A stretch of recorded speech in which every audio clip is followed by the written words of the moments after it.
No? Okay. Right. Okay. Let's have fun. Your chair looks like you've got angel wings, Dani. Is it? Yeah, coming out here. Oh, yes, yes, yes. Oh, in fact, yeah. You don't see them?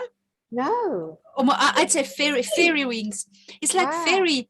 It's like fairy. Yeah, fairy ones. They look like fairy ones. It's like You you look have a like fairy you- outfit. Fairy. Funny. Weird. I can't see that at all. Can you not All see right. it there? No. I'm going to press record. Hi there. I'm Dani, spiritualtherapist.com. And today this roundtable is with two beautiful beacons of light, Andrea Foulkes and Elena Danaan. Welcome, girls. Thank you, Dani. Good to see you both again. This will be our second broadcast together.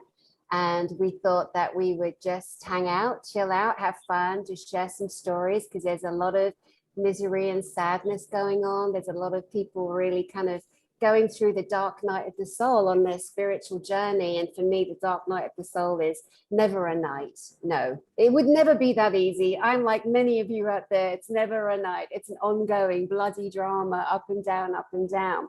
So we were just discussing the kind of things that happened to us, some of the realizations that we came to, some of the odd things that happened.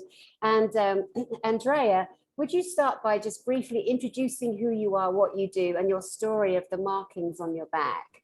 Oh, okay. My name's Andrea Foulkes. I do past life regression, inner child healing, ancestral timeline healing, spirit releasement, and I speak light language for the last 22 years in the UK. And I used to do past life regression on TV shows in the UK on mainstream terrestrial.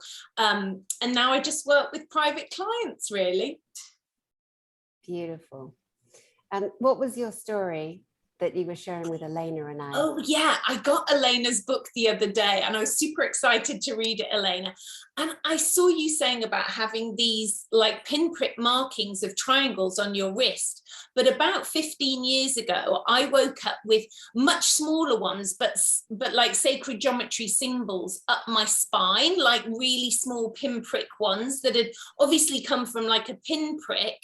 And then it disappeared, but they were like different shapes. They were, you know, triangles, crescent moon, you know, different shaped circles just down my spine, but the lower part of my spine. And that's the only other time I've heard anybody say this. When I read Elena's book, I was like, oh. Yeah, well, as I was saying, it's extremely interesting because hopefully people will listen to this video and come with such similar testimonies, because I've never heard about different shapes, because normally it's needles, either needles of, you know, an instrument that is going to inject you a product that is going to numb your nervous system. So it's just round spots of needles, or either it's grid mark, and like it's like cattle marking, you know, and it's like little lozenge, it's grid marks, red grid, it's quite known. But so markings with different symbols, it's something I'm hearing for the first time, and maybe other people can just testify just in the comments under this video, Dani, isn't it? If you have had the same sort of markings, it is interesting, and there will certainly be a common pattern among all these people who will have had the same markings, such as maybe certain type of psychic abilities, or certain blood type, or certain genome DNA group. So I look forward to discover if other people have had the same experience, same markings. Yeah, me too. And just to add, mine were on the left-hand side of my spine. So, you know, whatever they've experienced. I mean, that's the great thing, isn't it? When we share our experiences, it gives other people permission to share theirs, and then you start to find out so many more experiences that people have had, and then it takes away, I think, that guilt and shame that they feel, oh, like no one's going to believe me, I'm going to look like a crazy person. Definitely, definitely. Thank you. So Elena Danaan, would you briefly introduce yourself and what you do to those that haven't yet had the honor of knowing that? Oh, thank you, Dani. So I am an archaeologist, and I was abducted by gray alien and rescued when I was a child, and I kept contact with my rescuers, who are part of the Galactic Federation of Worlds. And I got full memory back of my abduction and rescue 2 years ago, a little bit more than 2 years. And I decided to tell it to the world and write a book about it, A Gift from the Stars. Besides this, I had been in contact with my rescuers all my life since I'm a child, and been taken on board their ship many times, having fun with all of them, and became like a family of heart. They taught me a lot of things that I share now, because at the time, until 3 years ago, you would speak about these things, you would be locked in a mental house, so it wasn't the time to speak. And now it is. Now it is the time. Everybody's speaking, and we all need to tell our stories. So it helps others to be brave and tell theirs as well. And we all have a piece of the puzzle. So this is who I am. Beautiful. And can you share anything similar to what Andrea is sharing about markings that you are aware of or you discovered, and what they might be on your body? Well, when I was abducted and rescued at the age of 9, I was abducted by small grays from Zeta Reticuli, working on behalf of the Orion group. Wait a minute. I have kittens. Andromeda. Andromeda. Oh, that's it. Show's over. Too much cuteness. They're very cheeky. So, wait a minute. I'm so sorry. Darling, who cares? Markings. The gray aliens, the small grays, when they tied me to the metallic bed table, they put straps around my wrists, and these straps had needles in it and in them. So it injected in my wrists, in my bloodstream, a product that numbed my nervous system. So I was conscious, I could see, I could breathe, my heart could beat, I could think, hear, smell, but I couldn't move. My muscles were totally paralyzed. On the following morning, when I was back to my room on Earth in my bed, I had markings on my wrist. These needles left little holes in the shape of a triangle. It was like a fresh tattoo looking, and not itchy, not painful, just, And that was my my first experience with markings. It went after maybe 2 weeks, it was gone. I was hospitalized straight away. So for the reasons I was bleeding anyway. 2 years ago, I received a protection from the Council of Five, from an Eggaroth being who is one of the counselors there. He asked me if I agreed that he put in me a tracker to protect me and to monitor my energies, because now I was going public with my stories and I needed more protection physically. So I said, yes, I consent. So he was in my bedroom. So he asked me to turn on the side and cover my shoulder. And he did something on my arm here. And it was a triangle with 3 dots. I couldn't feel anything. I didn't feel, well, it was a little bit like a little static current, but I didn't feel any pain. So imprinted, that's what the Council of Five does. If you have an implant with 3 dots, only 3 dots, a marking with only 3 dots, it's a tracker. In interdimensional tracker, it's by triangulation, the 3 dots and a vector in the center, and there's an interdimensional little thing that moves.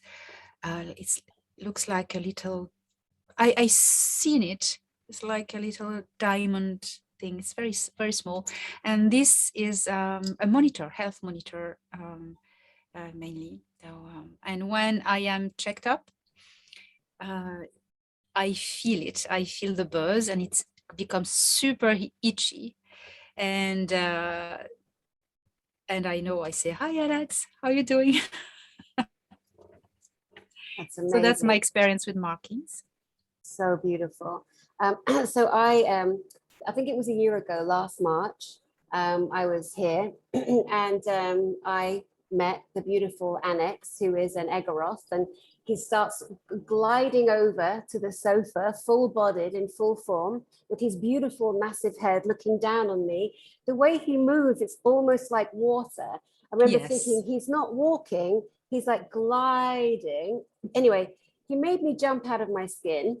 And it frightened me so much, I screamed out, "Fuck off," because that's what I've learned to do, because I've been, seeing beings my whole life. And my first, reaction is now defense. And then anyway, he kind of beamed, and the feeling and the essence of this being is just beyond love. You can't explain it. It is beyond love. Anyway, I was on my laptop talking to my friend Asha and screaming, saying, "Oh my God, I did that. Wow, that was incredible." And she's like, "Come down the mountain, come to my house." I'm like, "No, I'm fine. I'm fine." Anyway, just a minute later or so, I felt whatever it was, an itch or something. And I look here, because we never look here on our body. We'll go like this, or we rarely look here. And there were 3 markings in the shape of a triangle. And I called Elena. I'm like, look at this. She's like, "That is what it is, a Council of 5 tracker," but nothing that any human being is able to hack or able to understand what this is.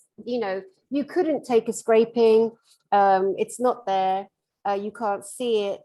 It's nothing that anything here, machinery could pick up, because as you say, it's multi-dimensional. It's not of this dimension or this technology. But yeah, it's amazing. And I know people, people wake up with red dots on themselves and markings on themselves and bruises, and they don't know what that is. So we thought it would be, nice to kind of share more, because we're in a mode of sharing everything. I think any of us that have experiences, spiritual, whatever, that are real and true and can benefit everybody out there who wonders, who's too scared, as Andrea said, to speak up. Now is the time to share, share everything. Don't make anything up. Because humans, they know our guts. We know when someone's lying. You see it in the eyes, you feel it in the vibration, there's a knowing. And that is where we're at, feeling more knowing in ourselves than ever before, looking at everything out there and decided, what do I think? What do I feel? And I'm going to work on me. And that's where we all are, as far as I can definitely see out there. So Andrea, we were talking about, the 3 of us women have been on long-term spiritual journeys, learning about different modalities. I'd love to start with you and share a story or 2 of any of the kind of particular trainings you had, or any funny stories or weird, odd, that you would like to share. Maybe oh my God. About. I think, do you know what? Because I've done this for so long, I tend to end up telling the same stories, and I need to remember some of the others, because I've been doing this, like I said, 22 years. And I think in the beginning, when I started doing this, people would be exactly what we've just said now. People would be telling me things, saying, "Oh my God, here's someone I can share with who's not going to judge me, that is not going to cart me off, is not going to think I'm crazy." But at the same time, in the beginning, I'd be like, I don't think I'm qualified to, know about these things. I mean, and then over the years, over 22 years, you're like, I've heard this all before. I think even this week, people are saying, this will sound really weird. And I'm like, not to me, it won't. I have heard it all. There is nothing I probably haven't heard, even if I haven't necessarily experienced it myself. I've heard it from other people. And, what we're trying to do is help people process their things. I mean, I can remember years ago, a guy saying to me, "Oh, where I go, I see lots of people like you. I'm like, what do you mean where you go?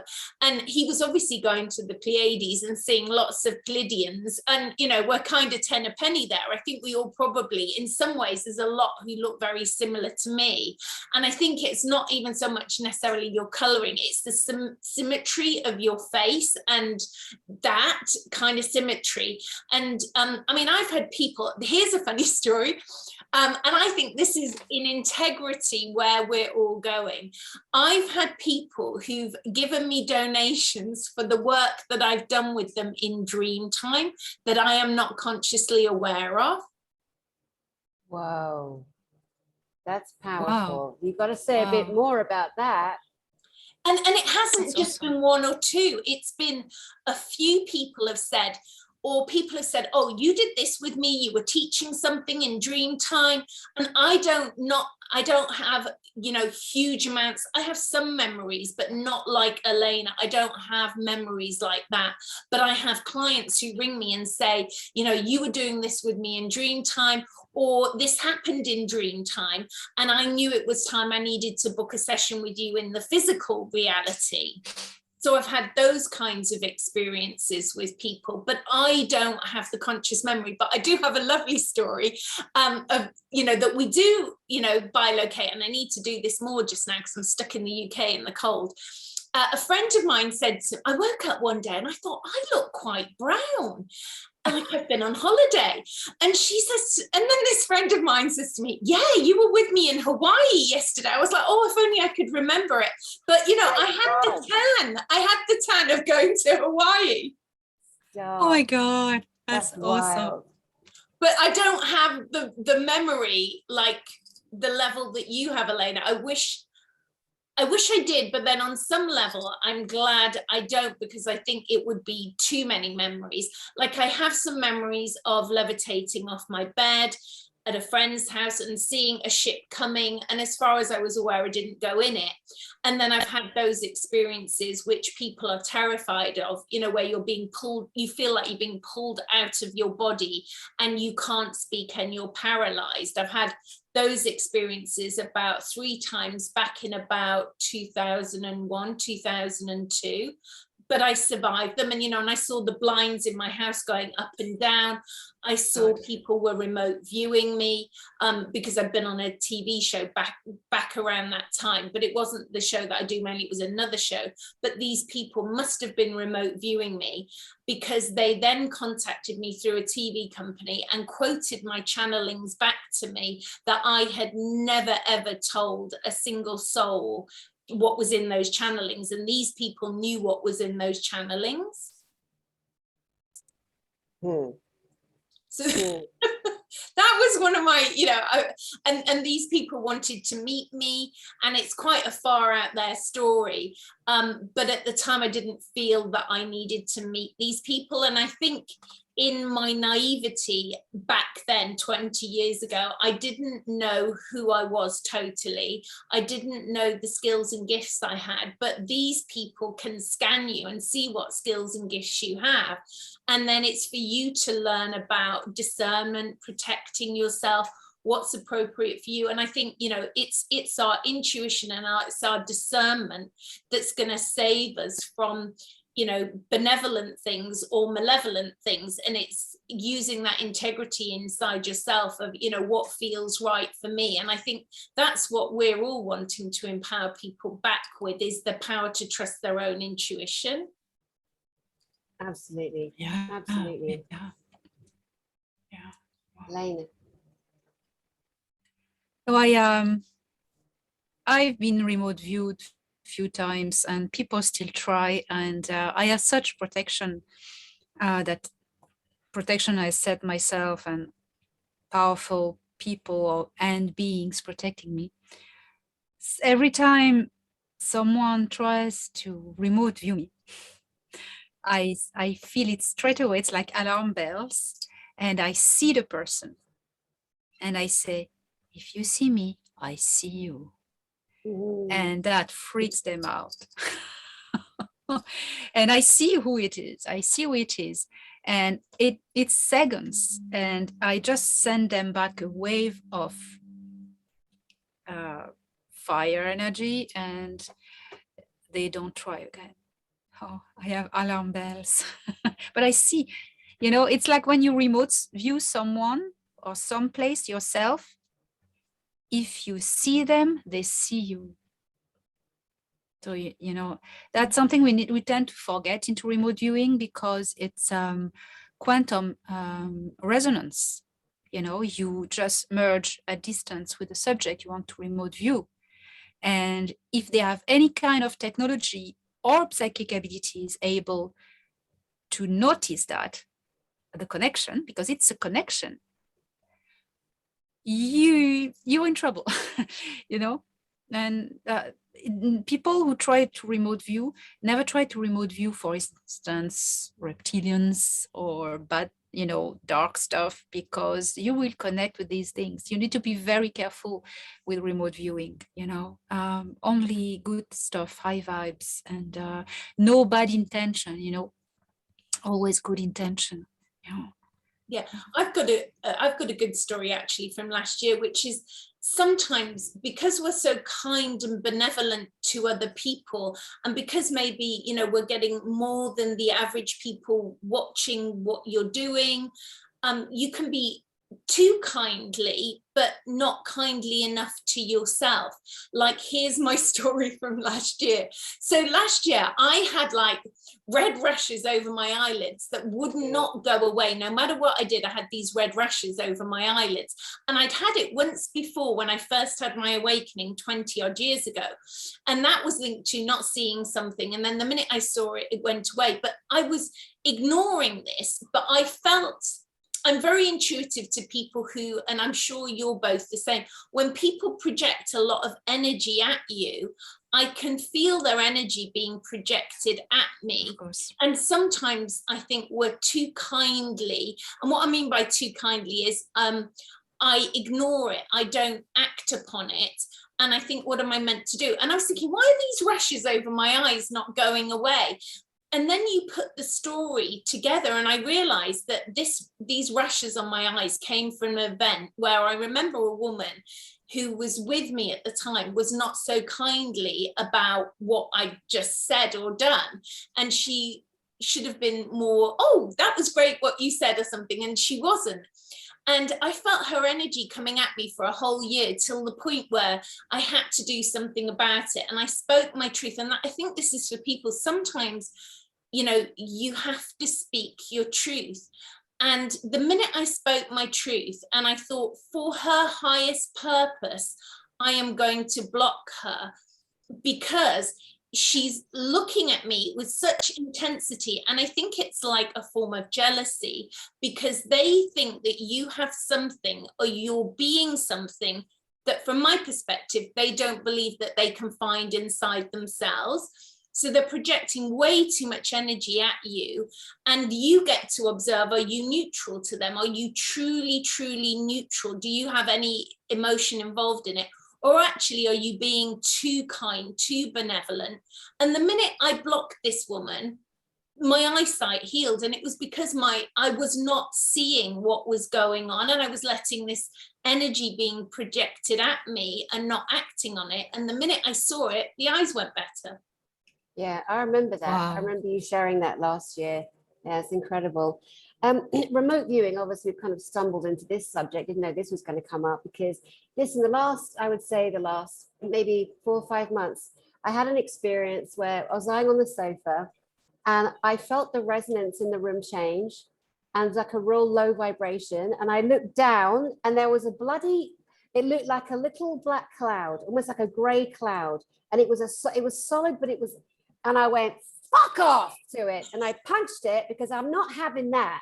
And it was absolutely something remote viewing me. I'm like, wrong bitch. And then and I don't care. I take no prisoners. I am so versed in this my entire life, from as long as I have memory, and I do not care. Do not even try it. It's so boring.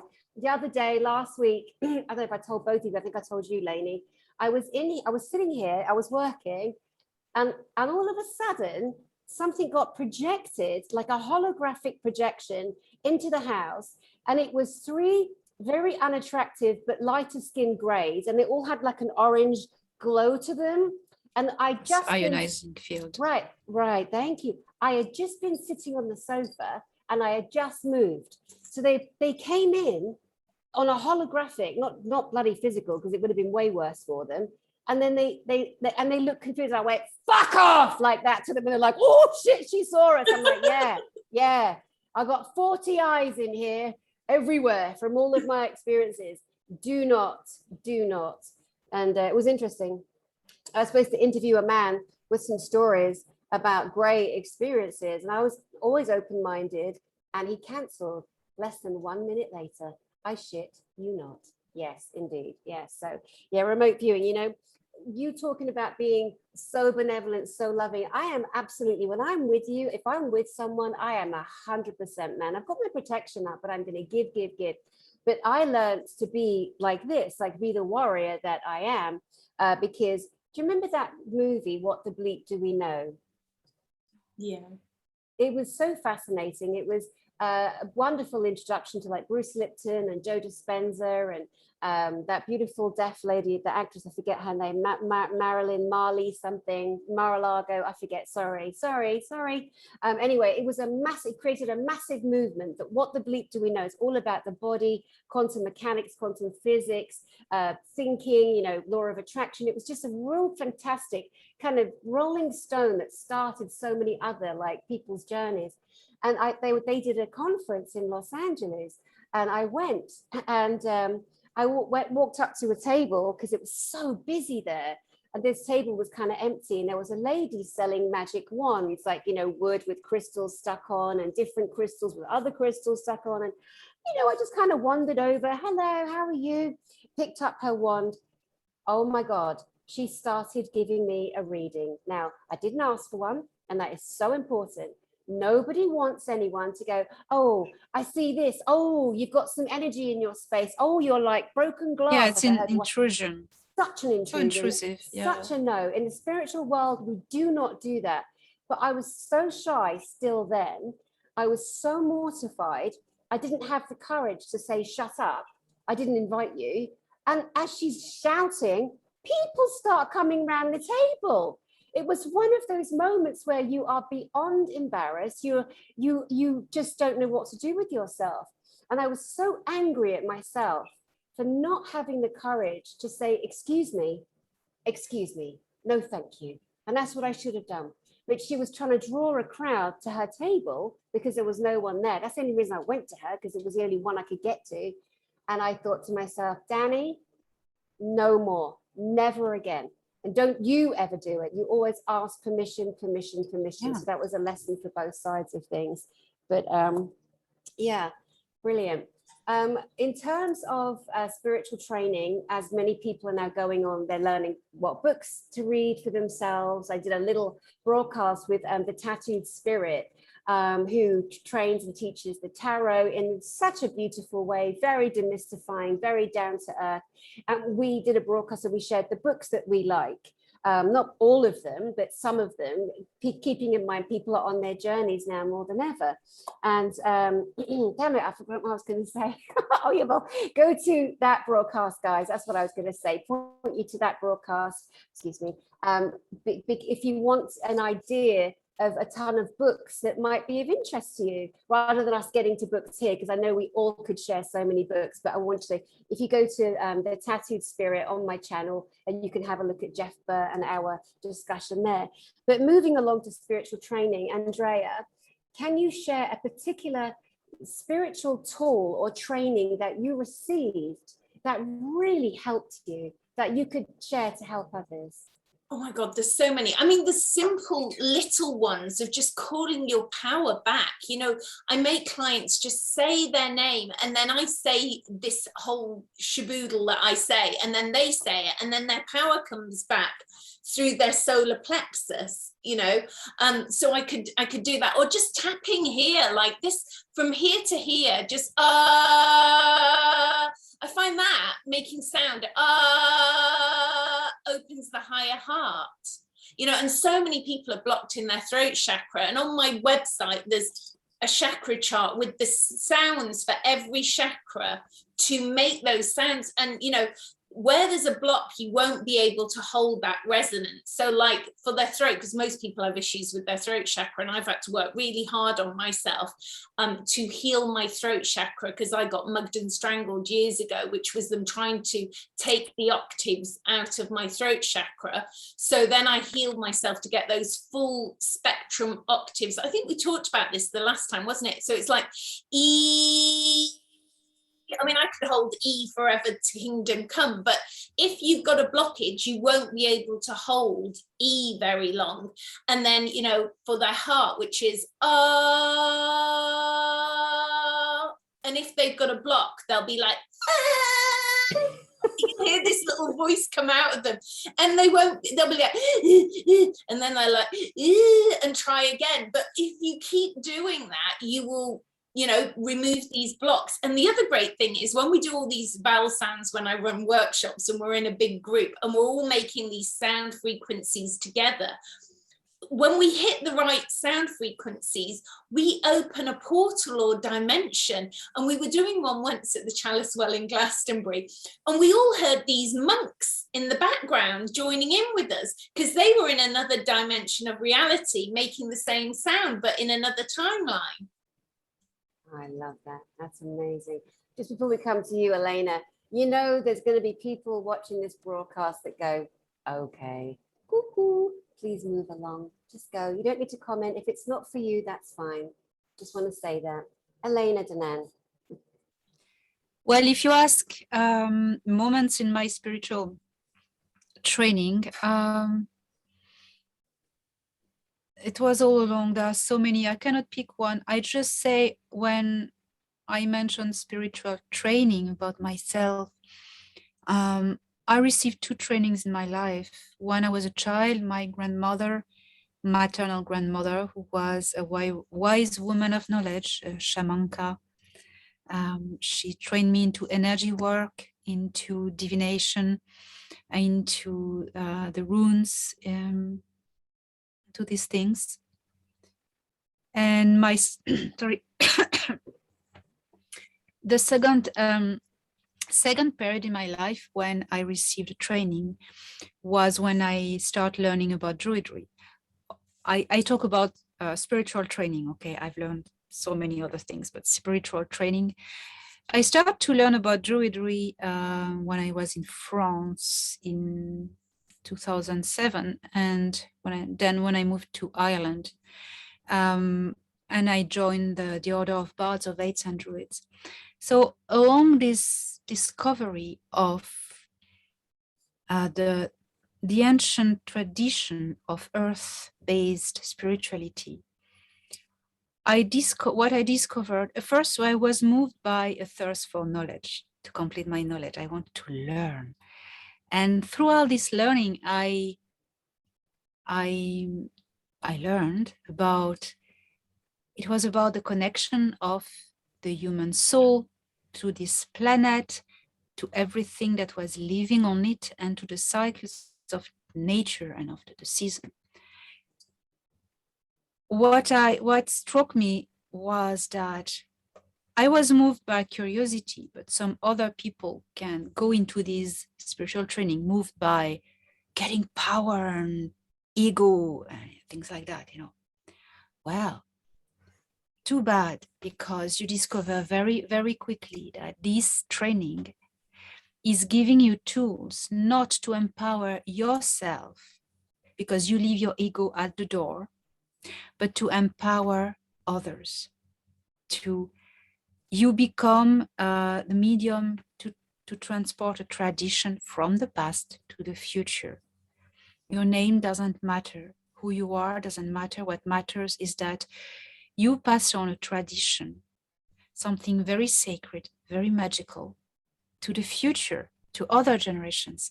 And that's who you are, the wind carrying the leaves. And when you realize that it was never about you, it was always about service to others, to this planet, to nature, to everything that's living in here. and the future generation. I think that's the most beautiful teaching I received. I understood that I was only here to be of service, at service to the greater community of all living beings on this planet. And that's why also I came here, to do a job. And who I am doesn't matter. And I think that's the most beautiful thing I learned. Ah, that's so lovely. Make a really good point here. When you are in the position of serving or helping someone, come along, understand whether it's a therapy session or a spiritual session. Always the person, the teacher, must always, in my opinion, recognize that 1 minute you are the teacher and then you are also the student. There's always this beautiful dance going between the two. And any teacher that isn't able to accept a learning from a complete neophyte, a complete beginner student, needs to check in with, why would you not accept that? Because we never stop learning and growing. I had a lady today, I have to tell you this, she said, "Hi, Luba." She said I could say her name. She was so lovely. We were chatting away and she's saying that she's been, watching some of the broadcasts I've done because she's on her own spiritual dive. And there's lots of different ways breathing and different tools to use, as you know, little things of us coming on together and so many other beautiful people that come and play with me. And she said something about my swearing that makes her laugh because she doesn't say fuck, shit, bugger, whatever, And I said, it's not aggressive. It's just a passion. It's fire. It's not being violent. It's just, because it's the times we're in and the stories and the fire in us all. She said to me, she goes, "I'm a terrible swearer." She goes, "I say things like duck, goat." Duck's cute, like, I mean, gut. She says goat, sheep, like bah, duck. And her kids are so fed up with her. And her daughter came to her and said to her, Mum, you're just not cool. You're just not cool. Like, everyone else's mum swears, so-and-so's mum swears. Why won't you just swear? And her mum's like, I can't do it. And her daughter said, for God's sake, Mum, come on. And her mum went, okay, you asked for it. Here it comes. Crapzoid. That's all she had. That's all she had. Oh my God, we laughed so hard. I'm like, I have to share that. That's so, so funny. But the mums, again, and dads too, the restrictions, the having to monitor yourself and, having to behave at certain times and certain things, that when you're completely free, when you're in a training or whatever, or you have a teacher or whatever, absolutely, you've got to be completely you, no restrictions. Because if you are devoting yourself to a spiritual journey, you owe it to yourself to be raw, to be invested in that and to get whatever you can. And anyone that makes you feel odd or weird, I mean, I remember myself, like, there's certain exercises that are so uncomfortable and that just really push on you, and that some were physically uncomfortable for me, just sitting normally, when this woman's telling me, I see you as a ballerina and there's something wrong with your legs and you're in a box. I'm like, and I felt it. I was like, oh, so I immediately pushed it out. And that was her projecting energy at me that didn't fit and was incongruent. But I want to say the most powerful, I believe, to help whoever out there.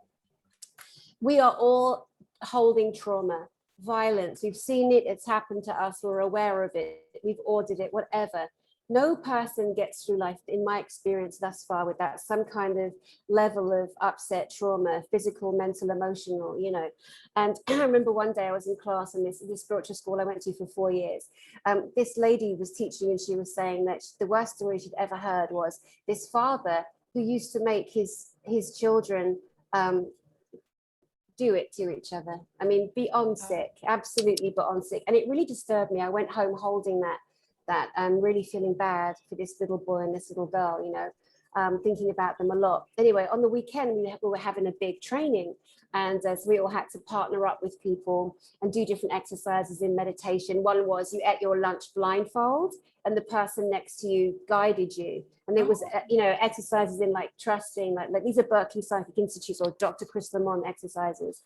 And I remember that sometimes trouble with being so clairvoyant and seeing everything as I do and have since childhood, that some people call them pictures. I see everybody's pictures, no matter who, no matter what, on screen, off screen, doesn't matter. And this really sweet boy came in, this man, very tender. He was late and he was very nervous and he was very heavy and I just walked up to him and I said, I'll be your partner. Come and sit with me. Because I didn't want him to feel, and I felt very drawn to him, not being a hero, just felt very loving and drawn. Sat him down, and the next exercise they taught us was called blah. BLA, the word blah, blah, blah, blah, blah, blah, blah.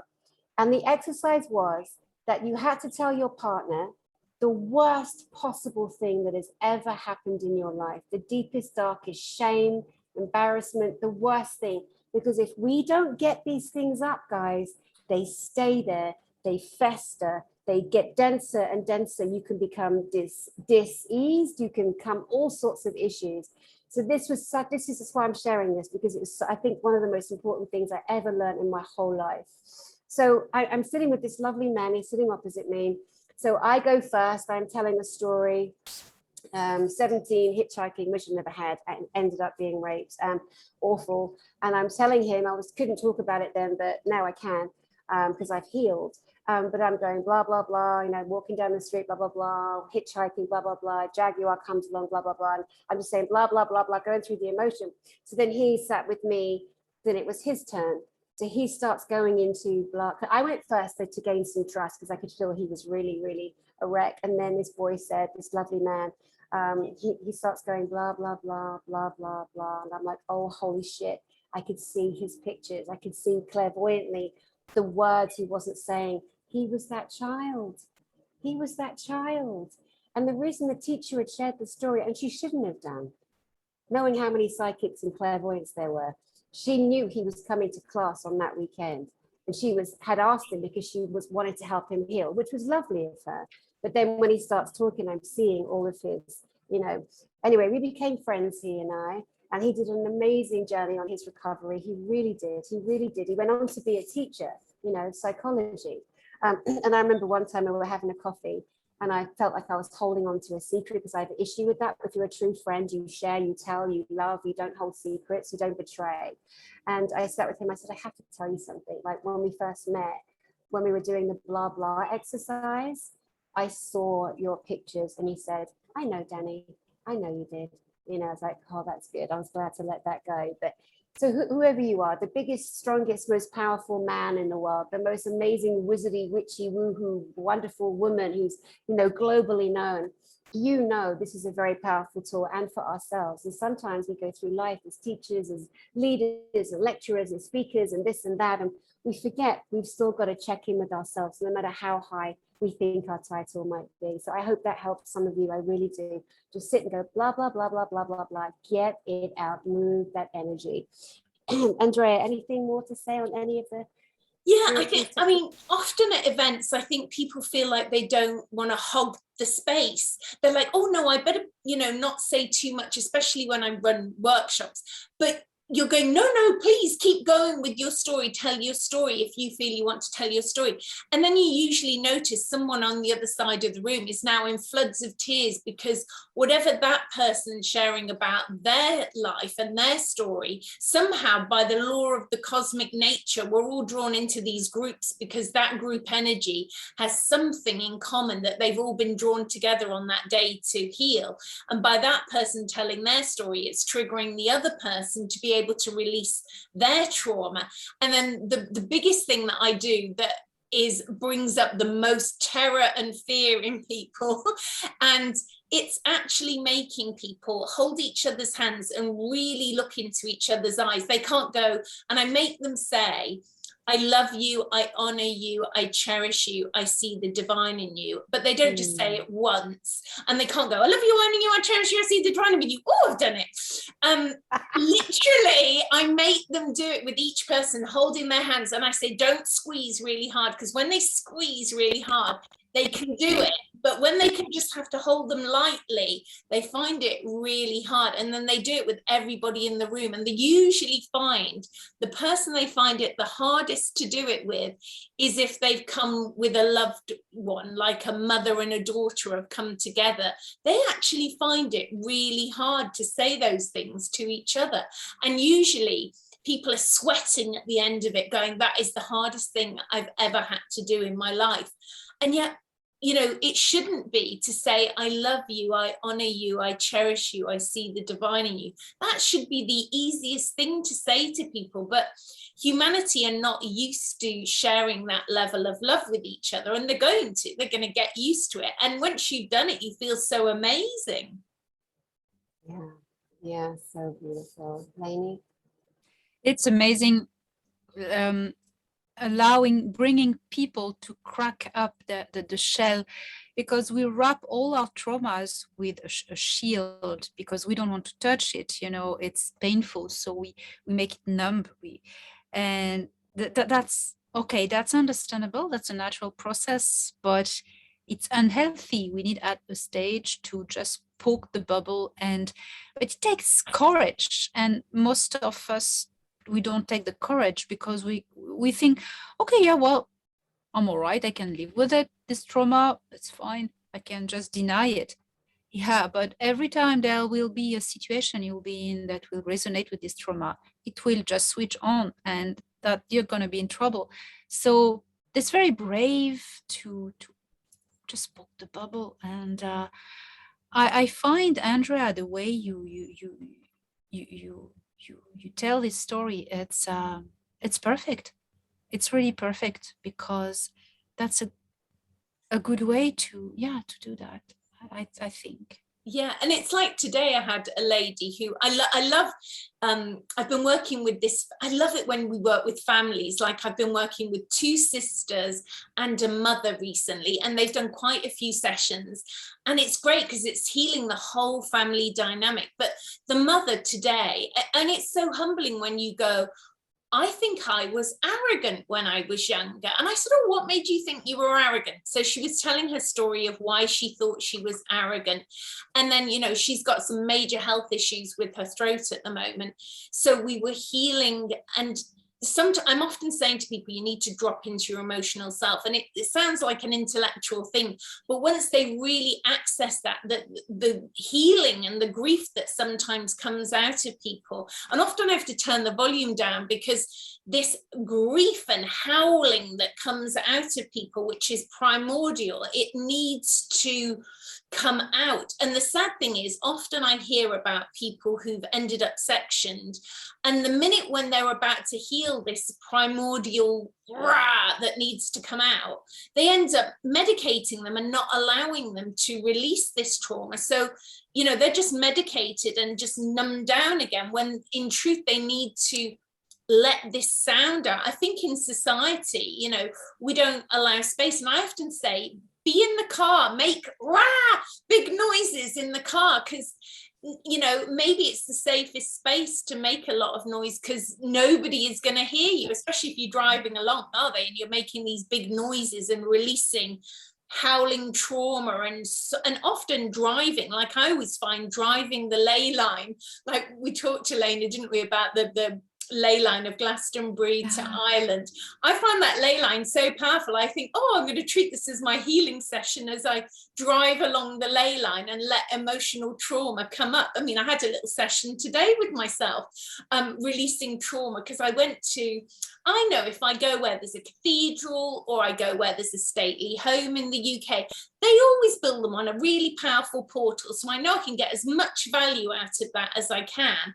And I take my suit, shoes and socks off, and I'm walking around on the grass to get the, you know, the best vibration out of the land. And it will bring up things for me to release, or it will bring in positive energy. That's amazing. You mentioned 2 things there that are very important to just go over, just to make sure everybody understands. You mentioned the word sectioned, because in America, I don't know that it means the same, or around the world. So when you're sectioned in the UK, you are put into a mental health institution. You are sectioned, just in case anyone didn't know what that meant. Secondly, people listening to you, I have actually experienced your healing modalities, letting go of grief when my fiance died.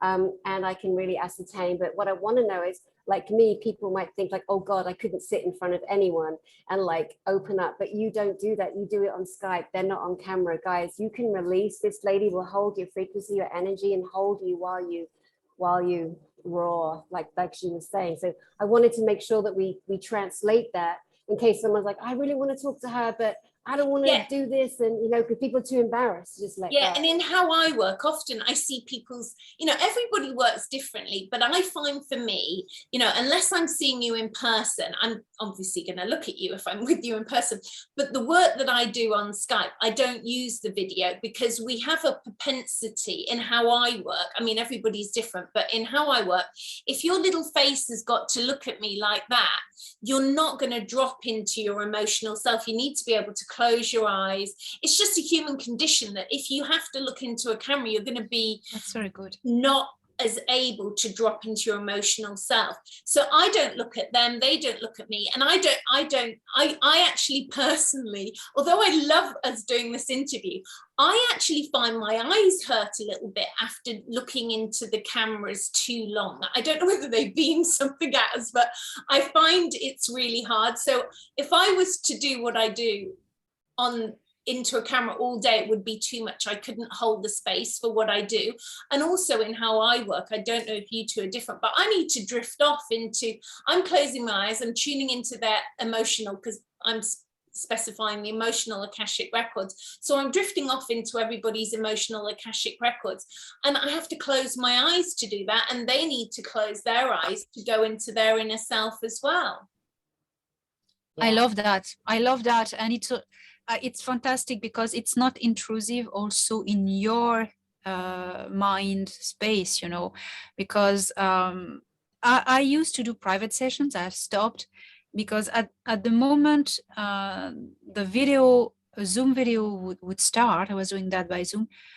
The person would be like attracted by my picture and would go like, wow, I'm talking to you, and it will be all about I'm talking to her. No, and I wish I had thought about that before, to do with no video, because the person is then in their own space. It's all about them, you know, and I find that super good. That's very good. Yeah. I've never used the video. I've just always intuitively felt that's not right for me, but obviously, you know, Skype, or I prefer Skype than Zoom. I don't know why, but I just do. And they're like, oh, I haven't got Skype, I'm gonna have to upload it. I'm like, yeah, you can do it, you know. And I think for some people that's a big thing, you know, they've got to get over their technology issue. You know, because they're like, oh, I've never done Skype, and oh, how am I going to upload that? And I'm like, you can do it, because, you know, once you learn how to do these things, you feel empowered. And they're like, oh, it wasn't as hard as I thought. And that's, sometimes it's such a small thing of getting out of their comfort zone of, you know, and I'm sure we're all the same. We totally respect that it takes a lot of courage to reach out for help. You know, people have been waiting many, many years before they've reached out for help for us. Or sometimes, you know, not everybody's in the same financial situation. You know, it's your free will what you choose to value in spending your money on. But for some people, they've maybe had to save, and it's a big thing for them. And you know, they need to create this space to go inside themselves and to understand that it's a gateway to opening up to your emotional self. And there are layers to this, and there's layers of the onion. And some people, you know, depending on where they're at, maybe they just want to do one session, and that's okay. For other people, they feel like, wow, this is bringing up a lot of stuff. I need to keep going with this, you know. And I always say to them, well, if you want to work with me, do my guided meditation, because then it gets you used to my voice, you know. And it's good that they're working with other people and doing other things, because everybody's got different skills. And, you know, and the other thing is, which I think Elena would definitely agree with, is I see a future where everybody's gone, oh, those people, they're from the Pleiades, those ones are from Sirius B. You want to ask those people from Sirius B because they know those things. And those people from that star system, you know. So when we totally get that everybody has, probably when we really fine tune it, you will know that people from different star systems have all got different skill sets. And also, you wouldn't ask somebody from that star system to do that, because that would be a waste of their energy, because that's not the thing they're really good at. Yes, absolutely. And the first thing as well is that you can tell physically differences. although there are people, some systems in the Pleiades and also some worlds in the Centauri systems, they totally look like us. You couldn't tell the difference. But then they have a different demeanor, you know, and if you watch them well, you can feel them from somewhere else. They're not from here. And that's going to be so the near future. We are going to go from Homo sapiens to Homo galacticus. That's going to be good. A lot of us walking around already, right? Yes, yes. Yeah. I met a lady a few weeks ago. She from Alpha Centauri. Tesco's, you in the grocery store, and, like where she looked like us. You couldn't tell, but well, yeah, we went for tea and we chatted. And she doesn't want me to talk about her, but she lives around where I live, and we just spoke like clearly. I'm used to contact with extraterrestrials, so to me I wasn't surprised. I went, oh cool, yeah, let's go for a coffee. Yeah, interesting.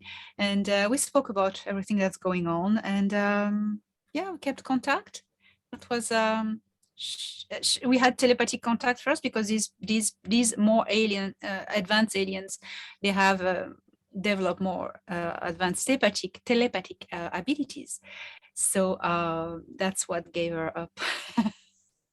Yeah, someday, I mean, I have so many stories where I just go up to people, like in the first lockdown, you know, we were all not meant to be going anywhere other than the supermarket or whatever. So I'm in the supermarket and I see this woman and I'm thinking, I think she's a Pleiadian and I need to speak to her.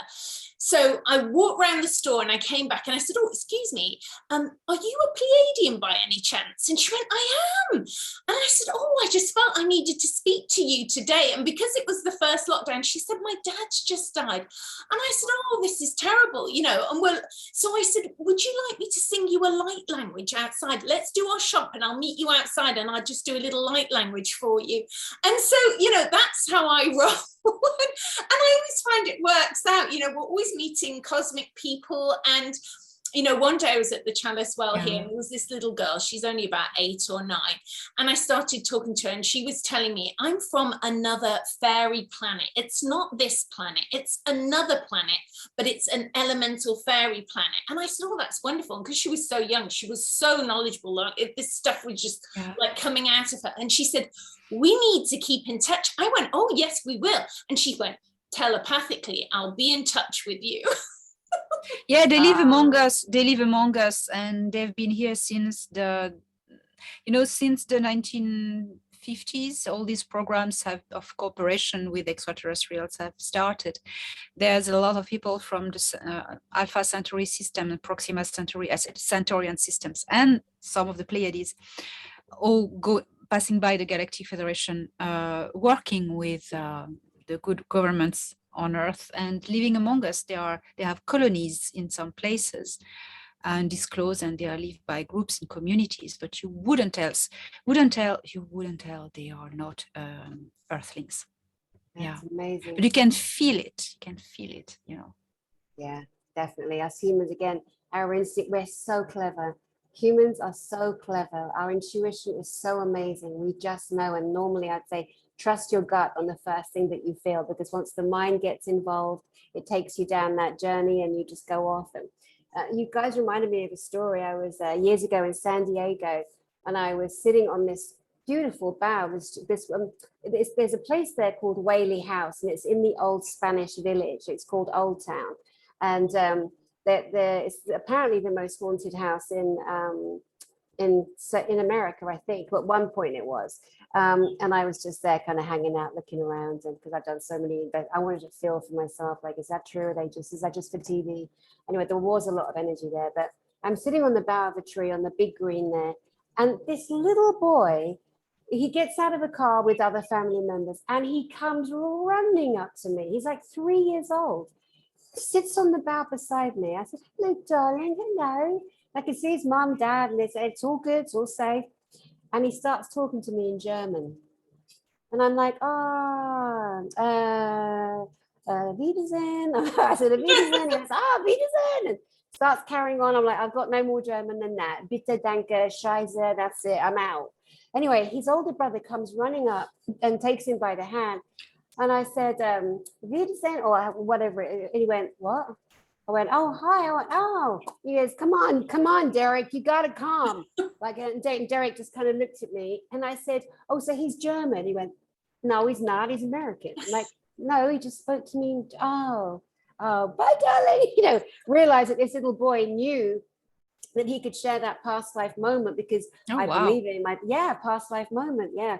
Another little one I had, this little girl, I was looking after her, and her dad was at work, and we were sitting playing on the floor with those big Duplo blocks, and some bigger than Lego. And all of a sudden, out of nowhere, she's 3, she starts saying, remember when my name was Lala and I lived in Kauai? And right there, I'm like, what? I had just come back from Kauai. I hadn't sat down with this kid and said, say Kauai, Kauai. She starts talking, my name was Lala, I lived in Kauai, and I was reading rocks in the fire. Wow. And in my mind, I'm like, wow, I didn't even know that was a way to, there's so many different ways we could read: cards, feathers, spoons, dice, you know. I'm like, runes. I'm like, okay, maybe she was like putting runes or rocks in the fire and reading from that aspect, and never heard it. And then she said, I was reading rocks in the fire, and then the Opis pushed me in the fire. And I was just amazed at this kid. And then we carried on playing. I said, tell me again. She told me again, verbatim. Now, this little one had the worst eczema, tragically terrible eczema, needed special treatments, needed creams all the time. It was really a suffrage for this child.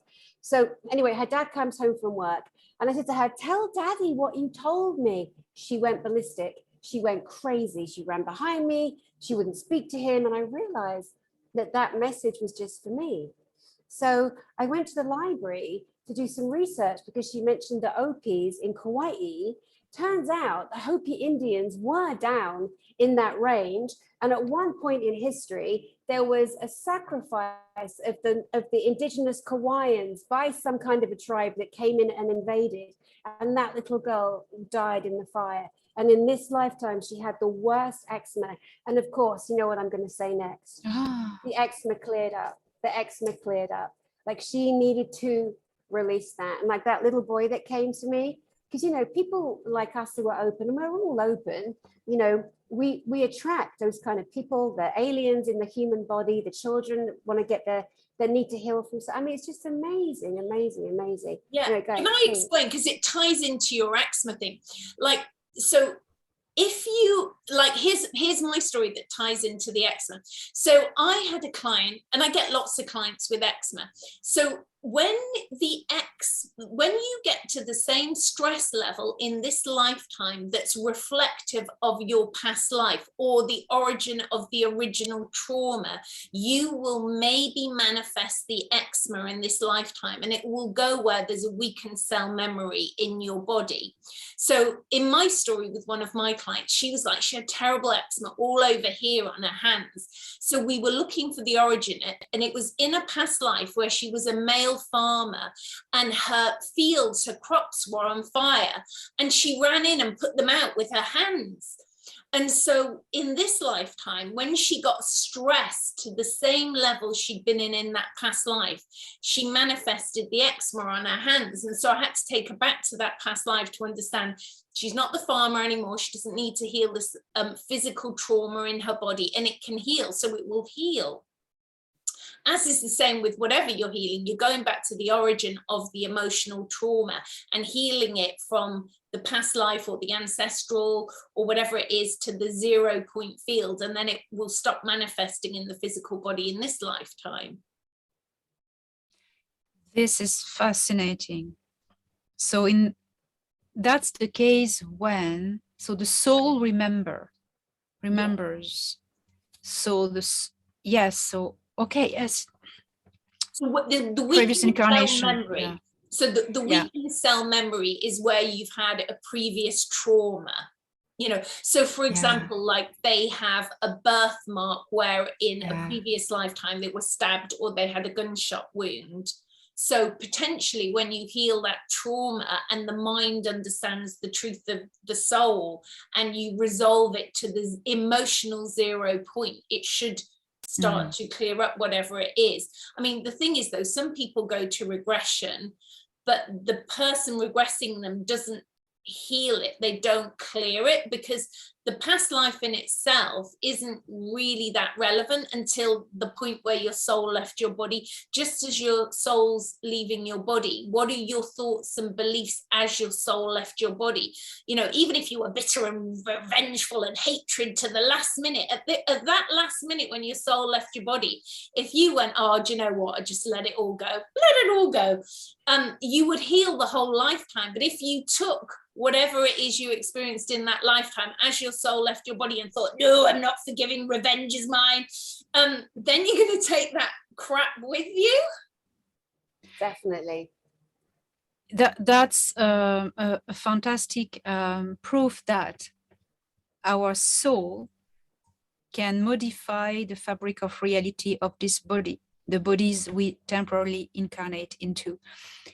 We bring our traumatic memories with us throughout, you know, incarnation into another body, throughout the journey, the soul journey. But we imprint the new body, the new baby bodies, with the trauma we carry with us. So that proves how the power of the mind and intention is important. We can modify these bodies not only by emotions, you know, like, oh my God, I have a trauma and I the trauma just manifests physically.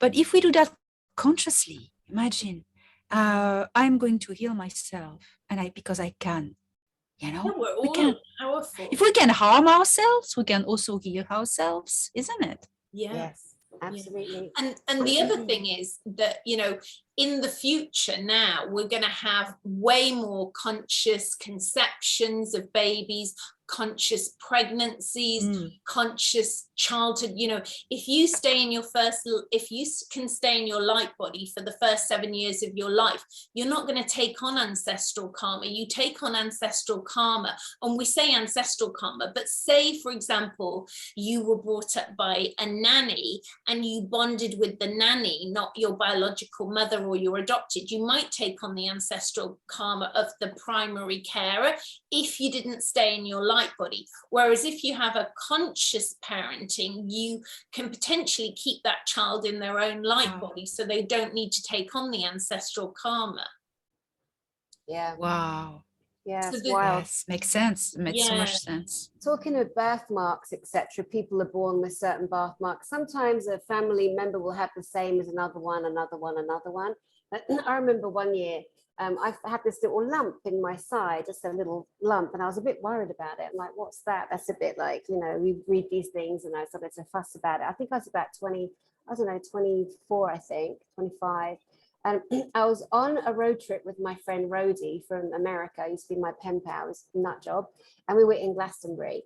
And we went to a pub, and I went to the bar, and I'm waiting for the barman to come and serve me. And this huge giant man leaned on the bar beside me, had long hair, and he was a huge guy, lovely, you know, big, massive man. And he took his big chubby finger and he jabbed it right in my side, right where that fat lump was. And I jumped out of my skin, and I went to like tell him off, and he went, that's where you were shot. Oh, wow. Shot, yes. You were shot there. And he said, and you were a little Indian squaw. And the cavalry came and they shot you right there. And I was like, oh my God, I've got a lump there. He went, I know. And it's not, Oh, wow. Yeah. And that's he went, impressive. Yeah. Right. And he went, it's not cancerous, chill out. And then just went back and sat down and carried on with his beer and his cheese and onion crisps. I was like, because in Glastonbury we can tell the truth here. Glastonbury, the energy there. I mean, I found it quite difficult. I love Avebury. I got more of a resonance. Yeah, and most people don't know about Avebury. Avebury is a place, guys, on the same triangular ley line as Stonehenge, Avebury, and Glastonbury, three very ley line holy points in the UK. And Avebury, there are hundreds of giant stones, like not so similar as Stonehenge, but as tall. You can walk around them, you can touch them, there's stories everywhere. Avebury is also, from my understanding, I've climbed it 6 times, it has the only man-made pyramid in the United Kingdom and possibly Europe. And it is a grass pyramid-shaped hill with no point on top, Silbury Hill. And the energy there, they don't let you climb it. Apparently, they tried to mine it years ago, and apparently some of the mining inserts, the tunnels collapsed. And I don't know if that's true, but if pay attention. But anyway, that's also the busiest place for UFOs in the UK, still is. Silbury Hill is like Silbury, you can see them coming in, and then there's Kennet Longbarrow, which is across the road. Like Avebury, Silbury Hill, they're all in one day trip together. And that's where all the crop circles are as well. All the crop circles are kind of around that area. Yeah, so that's Avebury in Wiltshire, England, if you guys want to trip this year to something amazing and fascinating, where you can actually touch the monolithic stones and feel those energies. Some say some are Atlantean energies. I definitely felt Atlantean energies connecting there. Have you both been there before? Many times. Well, I live in Glastonbury. That's where I am now. Oh, when we spoke before, I was in Cornwall. I'm in Glastonbury now. Yeah, and then there's another lovely place near here, which I've only been to a few times, but it's just come to my mind to mention it, which is Stanton Drew, which is a stone circle, which is nearer between Bath and Bristol. That's a lovely stone circle there. Ireland is renowned, my darling. Share some of the Irish circles for us. Well, yes, I live in a peninsula where there are the most concentrated archaeological sites, and there are stone circles, standing stones, dolmens, mounds, a lot of things. Well, I've been only once in Glastonbury and once in Stonehenge, and I could feel an amazing power. These places are portals, as you know. But in Ireland, well, there are access to the inner earth as well, to the ancient kingdoms as well, throughout, especially some mounds, some sacred mounds, some sacred places, and also some stone circles. When you know properly how to activate them, well, you can just like stargates, so you can dial where you want to go, and that's very special. The standing stones can be different things. They can mark nodes to amplify nodes and just create a vortex. They can also replace the central pillar of a tribe. Before in the pre-Celtic and Celtic times, early Celtic times, each tribe had a central tree. It was a tree of the tribe, and it was usually an oak, because these trees can live the longest. So all the spirit of the tribe will be embedded in this tree, and that's when comes to Celtic shamanism, gives echo to the Norse shamanism with the Yggdrasil. So these trees were really the sacred pillar of the tribe. They would gather around it for all occasions and rituals as well, etc., etc. Well, these trees were regularly burned down by the enemies, because when you want to just eradicate a tribe, just cut the mood down, you cut the tree, you burn it. So they had enough, they put standing stones. Some tribes got it and said, we're not going to have a tree anymore, we're attacked all the time, we're going to have a stone. And there are some standing stones who were the central pillar of the tribe. You have all the ring forts and the settlements around, and you have mounds, funeral mounds, and in the center of the area you have one standing stone, and this will be the stone of the tribe. how I got confirmation of that. Well, I knew because it's a known fact in archaeology, but one day I decided to meditate, as I do sometimes, just sat my back against a standing stone, how you would meditate with a tree. And I was taken into the vortex when I shift my consciousness as I was back into the past. Stones record everything. They are like recording tapes, and you just have to connect with stone, and you can listen and see the movie, you know. So the memories. And I heard voices of men talking in ancient Gaelic, gathered around the stone, and I knew they were talking about political things and affairs of, you know, political stuff for their little tribes and etc. And that's when these stones were the central pillar, the gathering point of the tribe, and that's what most of them are. So that you have different things, you know. Stone circles are ritual places, and mounds are access to the other world. So fascinating here. Wow. So there's interest in inner earth, of course, from many, many, many people. And many, many people have been, you know, to Telos inside Mount Shasta over the many years. And there's so many legends and stories and etc. And then I did a video with a wonderful man who went last summer, Lowell Johnson. He went into Mount Shasta physically, and he does share his journey there. Yeah, absolutely. Yeah, fascinating story. Fascinating. And of course, the mounds you're talking about also give access to inner earth. Telos or Mount Shasta is not the only portal into the inner earth. Do you have any stories about people going into the mounds into inner earth in Ireland, Elena? Yes, there's a lot of folklore about that. It gives access to the world of the Sidhe, S-I-D-H-E. The Sidhe are the fairies, but fairies, it's in the whole family, like you would say human, you know, and you have different, like or dogs, it's, you know, you have different species among different races. So yeah, there are so many stories of people physically going there, and also throughout dream, which were in dreams. So for instance, so that's a typical of a shift of density, and you go into a trance. So they start by hearing music. Sound creates the shift, the dimensional shift. Then they fall asleep, and they see a door in the mound, and they go in, they walk in, and they have adventures. Sometimes they are wounded in there physically, and when they come back, they are physically still wounded on their bodies. That means when they're physically adventures, some incredible look into the Irish folklore. So yes, there are stories of people going there physically.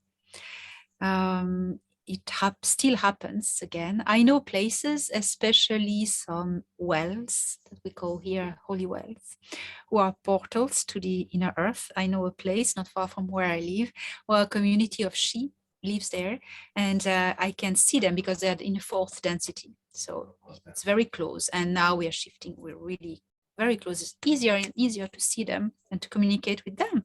So if you find yourself in a place such England or Scotland or Ireland or France or, you know, Galicia, all these places with all these sacred sites from these ancient cultures, just chill out and raise your frequency. Just play music, bring, you know what? Bring a singing bowl.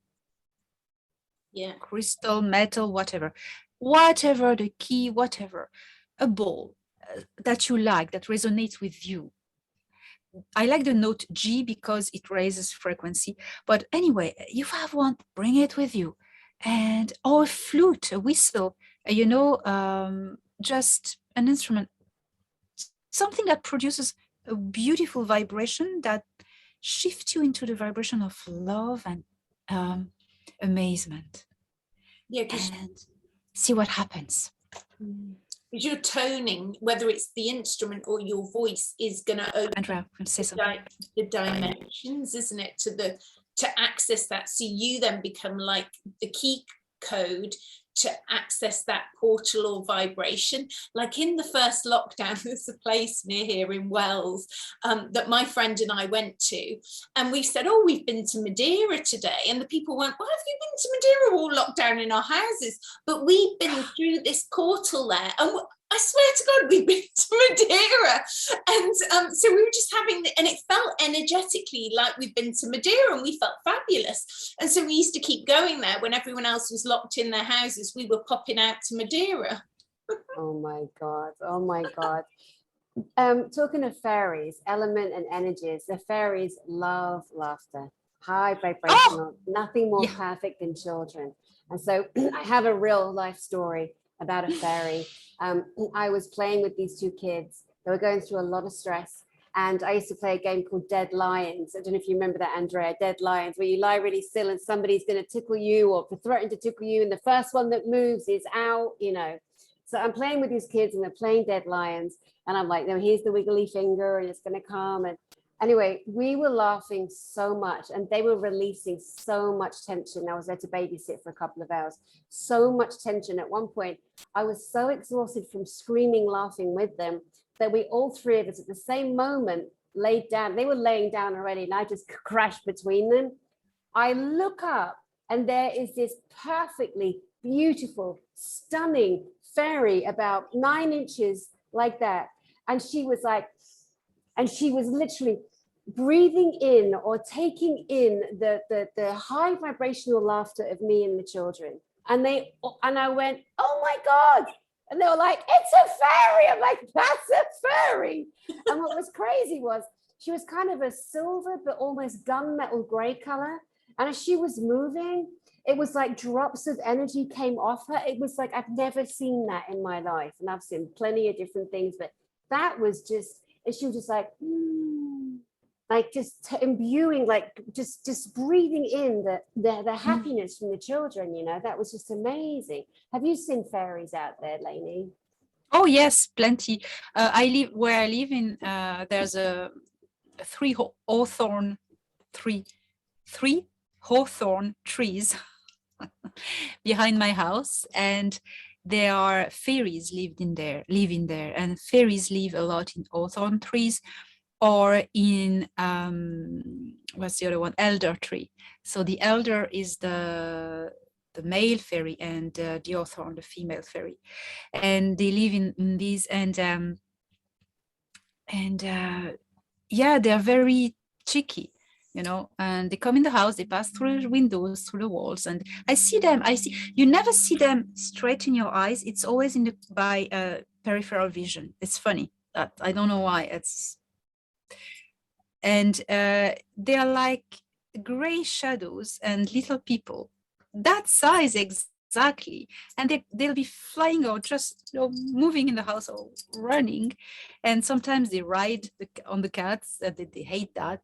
Oh my God. I mean, it's revenge because the cats go in the trees, so they hate that, so they just tease each other. And sometimes I would wake in the middle of the night, everyone stop.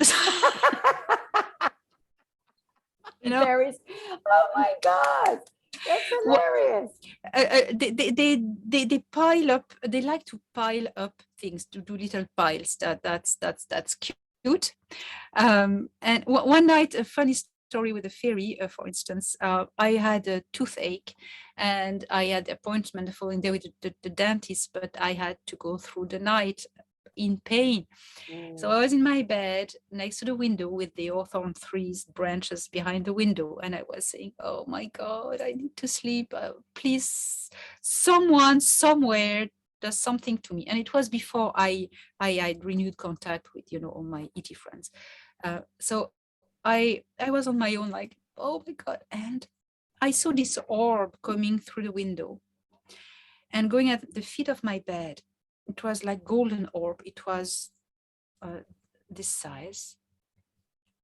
Went at my feet, and the orb disappeared, and there was this gray shadow of this little being coming to me, and I could feel, I didn't move, I wasn't moving, and I could feel the weight of the paws or the feet on me, walking on me like this, like this, like this.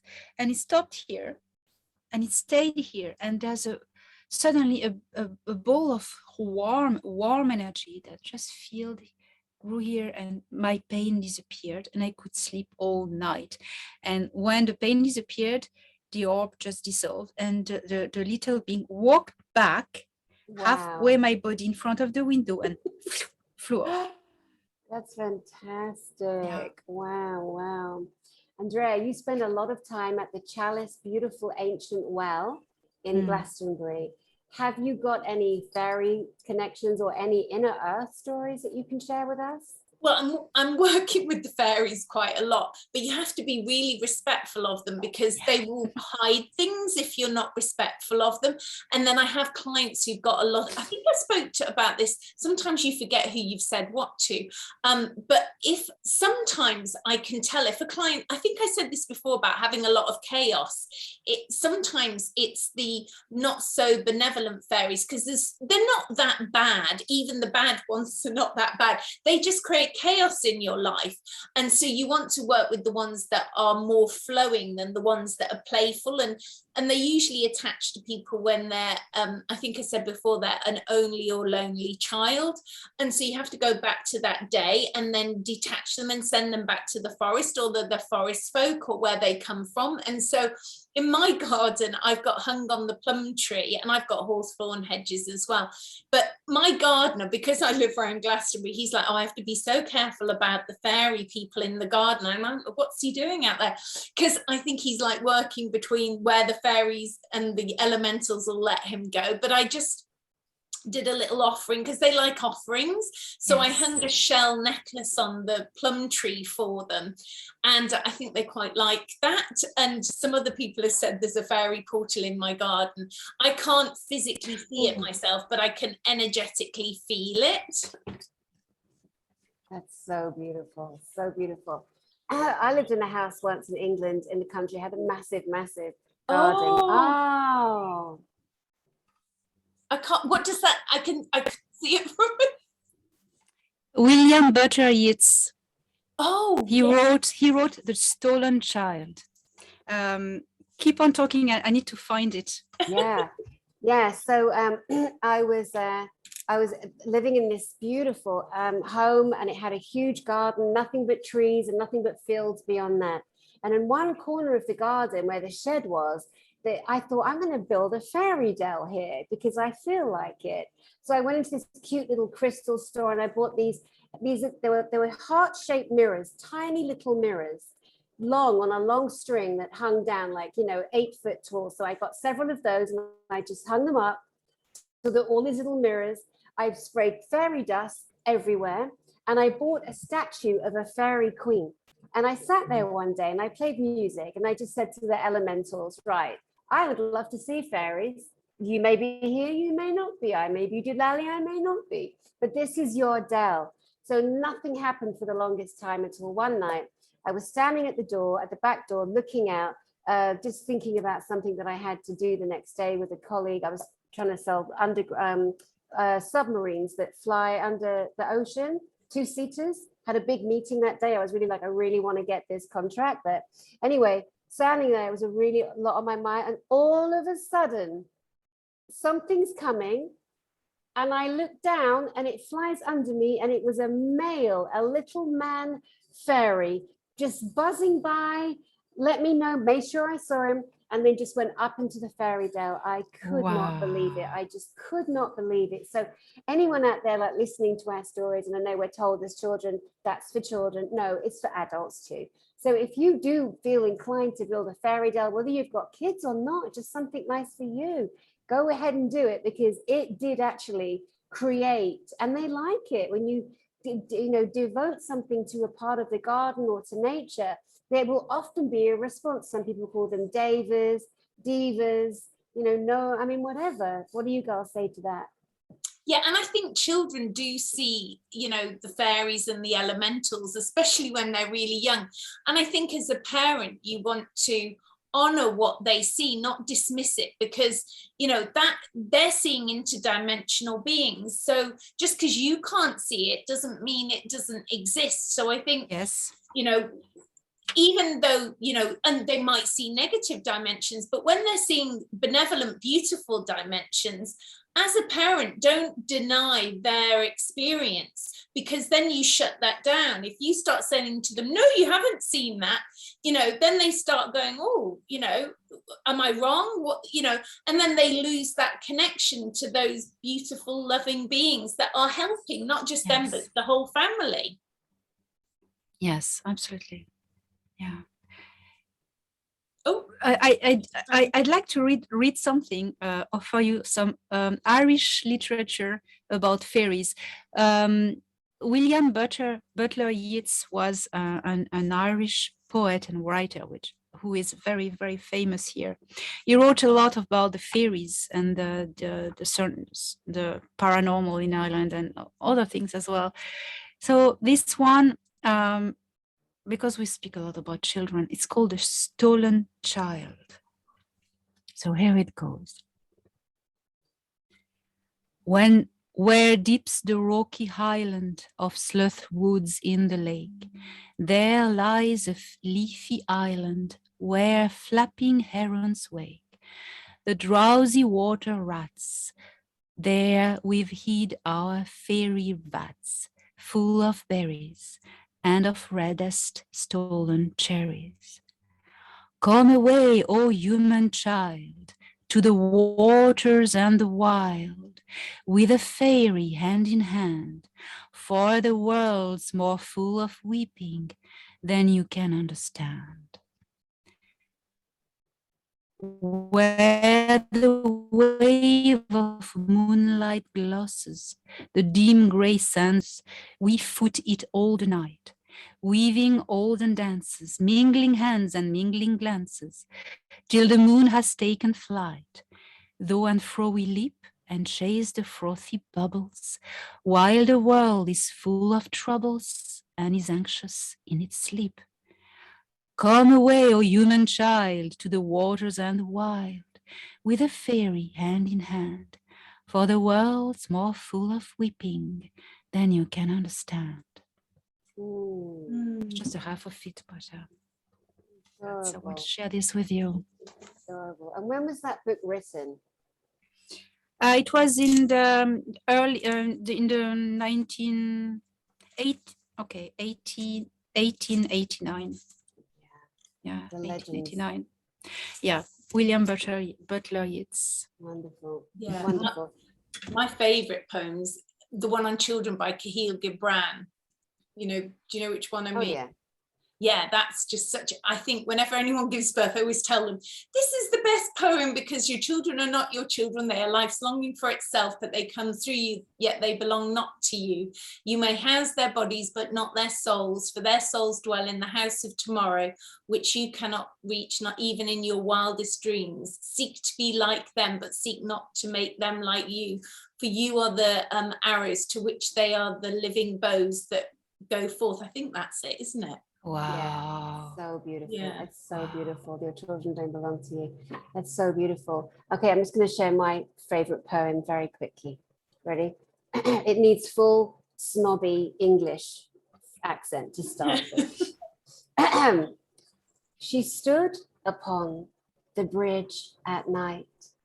Her lips were all a quiver. She gave a cough, her leg fell off and floated down the river. Very good. Oh, thank you so much. I'll take a bow now. I love it. I love it. Oh dear, oh dear. So we've got, we wrote a few things down and we're going to discuss. I love where we've just kind of naturally gone, to into fairyland. Yeah. Alien abductions to fairylands. Yeah, and dating, weren't we? Dating. Dating, it's so interesting. There's so many women and men now. They're like, okay, so this time around, I really want to find somebody spiritual, whatever that actually means. It means a different thing to a lot of people. And or sometimes, like my situation, divorced a long time ago, single for a long time, like long time, like 12 years, by choice. Just didn't want to, we know who we are, we know who we resonate with, we know what we want. And I was very busy empire building at the time. But yeah, we thought we might just share some of the unpleasant or pleasant or just damn friggin' awkward, weird journeys that we've had. And Andrea, I'm going to come to you first. Well, I think I said to you the other day, well, there's another one, right? I was in Sedona, and this would only happen in Sedona. This is probably, I don't know, maybe because I used to spend a lot of time in Sedona. So I see this attractive guy come in. I'm like, oh, he looks cute. And so I tootled over and we got chatting. And I said, what are you doing here? He said, looking for the mother to birth my star child. And I'm like, oh. And you're like, oh my God, that's a great chat up line. And then the other one, which I thought, oh my God, this would only come out of a guy. When you have a disagreement in a relationship, it's very different if you've got a disagreement with someone who's also spiritually aware of the correct lingo and things. So I was dating someone once who was also a spiritual teacher, and we had a disagreement. And where I live kind of in the middle of nowhere. And he got annoyed and packed his little suitcase and trundled off the road. And I thought, if he's got anything about him, he'll get a taxi and go home. But he didn't. He came back. And so I thought, oh, here we go. What's he going to say? And I opened the door and he went, I've come back. Your higher self called me back.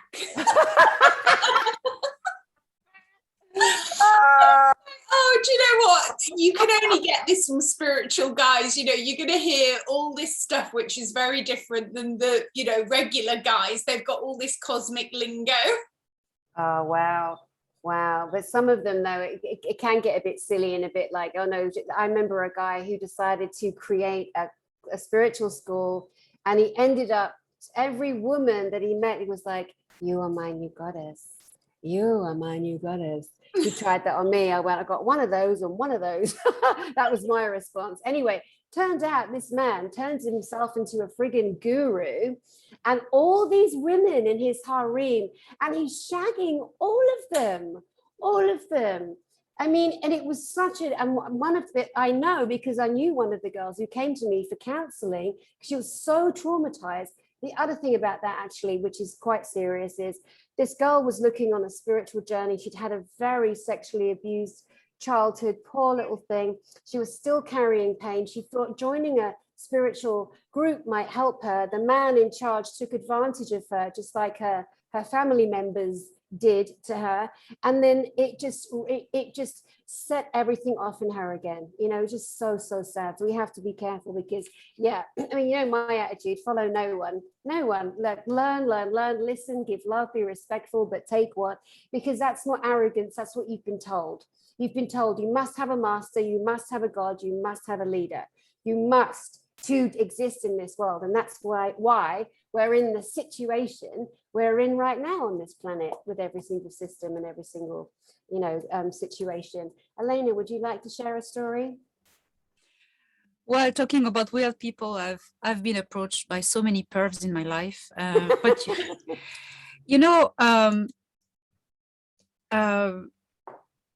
guys, never overdo it. Don't overdo it. Be yourself, because the women, they'll find out who you are eventually. So if you want a relationship that lasts, be yourself, because you'll be uncovered sooner or later. So if you want, show who you are from the start, and that's worth for both sides. Mm-hmm. Don't pretend to be who you're not, because if a relationship starts, to hold a lie, you cannot hold a lie very long when you live with someone. So be yourself from the start. It avoids stress. It avoids trying to retain a person who's not meant for you. Just relax, be yourself. If you have bad humor, say your bad humor. One day you'll meet a woman who has the same bad humor, and we will laugh at your jokes. Don't try to pretend to be who you're not, because that's not working. You want love is a flow of energy. It's something that flows way and back, and like a big wheel, and vortex or whatever you want. Uh, uh, Flowing is honesty, is truth, is peace, and you're in peace when you're yourself. You're in tune with yourself. So if you want to find love, people, just be in tune with yourself, be who you are, and the right person will come. It may take time, it may not, but you will, when you radiate from inside who you are, it will send a signal, okay? And someone will catch it. Yeah, and people, I think people are frightened of, they say, oh, I don't want to let on that I do all this wooey stuff. But it's like, hold on, I had people telling me, oh, I wouldn't tell those people you do past life regression when you're going on a first date. It's like, why not? This is all I do. This is my life. Why am I not going to tell these people who I am? Because they're going to find out within the first or the second date who I am, and then I'm not being who I am, and then they won't want to be with me. I'm just wasting my time, my makeup, everything, because it's like they're gonna know who I am, and if they don't like that from day one, then this is not gonna go any further. And I see so many women, they're like, well, I'd love to get on the spiritual path, but I'm worried it's going to affect my relationship. And it's like, well, if you're having spiritual stuff going on inside you, it's going to affect your health if you don't honor that inner calling inside of you, and you're frightened to evolve because you're worried your partner isn't going to be able to accept the true you. It's like, and I think the biggest problem I think women make is in the beginning, they don't share that they're having this spiritual awakening with their partner. And then they keep it all inside. They don't tell them. It's like I said to you the other day, Dani, oh my God, when you interviewed that guy about the Sasquatch, I've got a friend of mine who she was doing reflexology for pregnancy, and she said this woman come who was seeding babies for the Sasquatch through this pregnancy reflexology. So she's having all these cosmic experiences, but then with her husband, she's not telling the truth, and it's gone on for so many years. She's having amazing mystical experiences, but she's not sharing them with him. And then it gets to the point where the vibrational gap is so vast that you wouldn't know where to begin to start telling your partner about all these mystical experiences that you've held inside yourself and not shared with them. Whereas if you spoon-fed them a tiny little bit as you were awakening, you'd probably help their awakening. Yes, people can be very surprised. If you, that's it, you said it, little by little. Take them on a journey with you. Yeah. Because we're all doing that. We're all meant to go to be on a spiritual journey. So if you are with a partner and you take this partner with you on your, tell them everything you're going through, you activate them maybe to go, you'll be contagious in high vibe, what I mean. You'll help them, and there's so many surprises. Yes, they also they awaken, and they sometimes you're meant to be the activator. So that's Definitely. great what you say. Yeah, and there's no point holding back if you are like, my line now is, I don't care. I just got to be you in the world. But for a long time, I say, when I meet people, I say, hi, I'm Dani. I see dead people and dumb people. So they can kind of go, funny. Oh, she's weird. Oh, run away. Run away. She sees dead people. But when I married my first husband, I've only had one. My husband, he's my ex-husband now. We're still friends. He told me, he was finding out about me. He was asking around the little town we were living in, the town we both worked in, had our own companies. And he heard that I was somewhat spiritual, and that even though I was working in headhunting at the time. And so he told me that when he very first saw me, he saw a light above my head, and he knew I was a past life love. Now, right now, I'm like, I'm not sure I believe that, but that's what he told me. So I was kind of intrigued, like, okay. Anyway, so we met and married very quickly. We were engaged in weeks and married in 9 months. It was so fast. And I remember one of the first nights I stayed at his house, I was having one of my nightly chats to whoever is there in the realm in my sleep. Anyway, he wakes up because I'm poking him and I'm saying, look in the corner, but I am completely asleep. He jumps out of bed because he was some kind of martial art dude, thinking there's a robber in the corner with a bag of swag, that he's robbed. He's about to go out the window. And then, he realized, oh my God, this woman is seeing people. She's talking to spirits. And, it's like, well, I either stay or I leave. So in the morning, he's like, I'm kind of like, I said, I don't care. I'm good with it. This is who I am. And love you, bless you. But I am not shutting this down. There may be nights where I'm chatting and it's okay. I'm good with it. And he's like, oh God, no, I'm fine. So on the journey, I was reading all my different books that we all read, some of us. I remember he would like lean over in bed and go, that book's insulting me. And he wouldn't even read it. He wouldn't even know what it was. But he became intimidated, which was silly. It's silly. You want a partner, but they don't have to know the same as you. It doesn't matter. But if you shut yourself down, and I felt myself at sometimes trying to like limit myself, keep myself smaller, if I didn't piss him off or like, trigger something that he wasn't comfortable with, like clairvoyancy, or if I was doing a past life group, I might say I'm going to go and see some girls. And it bugged me and I stopped doing it. Very quickly in, very quickly out. Yeah. But it's not fair. You can't have a partner crush your spirit, crush who you are, try and stamp it down just because they don't get it or they don't see what you see. Right, Lena, you know that. Yeah, because you trigger, it triggers, a blockage in them, and they fight it. They need to pierce through the chrysalis, and that's hurtful, and they resist it. There's a universal natural movement.